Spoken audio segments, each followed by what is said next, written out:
नमस्कार दोस्तों, आइए सुनते हैं एक पारिवारिक कहानी। दोस्तों, एक समय की बात है जब महाभारत का युद्ध चल रहा था।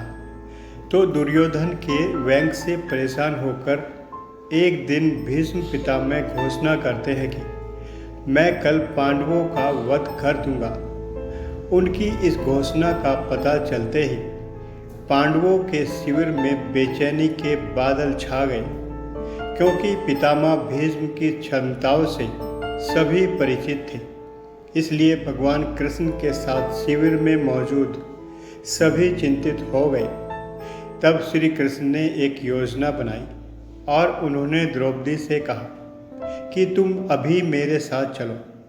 श्री कृष्ण द्रौपदी को लेकर सीधे पितामह भीष्म के शिविर में पहुंच गए। शिविर के बाहर खड़े होकर श्री कृष्ण ने द्रौपदी से कहा कि अंदर जाकर पितामह को प्रणाम करो।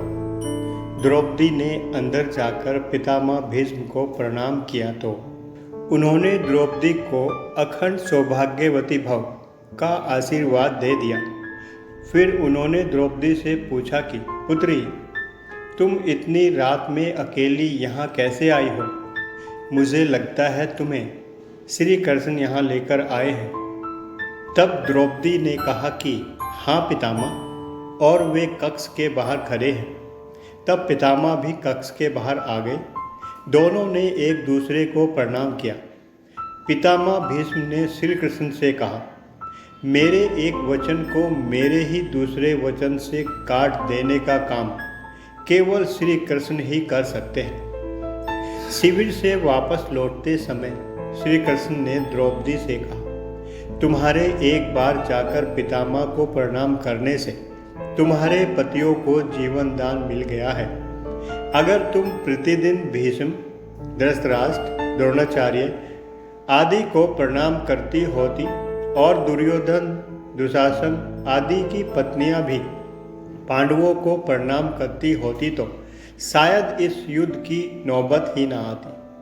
दोस्तों, वर्तमान समय में ज़्यादातर घरों में इतनी समस्याएं आ रही हैं, उन सभी का मूल कारण यही है। जाने अनजाने में अक्सर घर के बड़ों की उपेक्षा हो जाती है।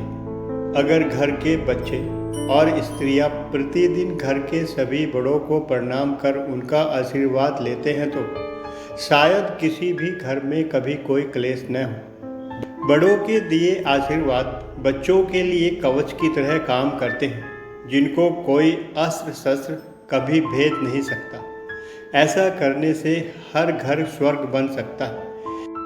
दोस्तों, यह एक काम प्रणाम करना होता है जिसके बहुत सारे मतलब होते हैं, जैसे कि प्रणाम एक प्रेम है, प्रणाम एक अनुशासन है, प्रणाम शीतलता है, यह हमें आदर सिखाता है। प्रणाम से सुविचारों का जन्म होता है। प्रणाम हमें झुकना सिखाता है। प्रणाम क्रोध मिटाता है। प्रणाम आंसू धो देता है। प्रणाम अहंकार मिटाता है। और यही प्रणाम हमारी संस्कृति है। दोस्तों, अगर वीडियो अच्छी लगे तो लाइक करें, चैनल को सब्सक्राइब करें और बेल आइकन को दबाना ना भूलें। Thank you so much.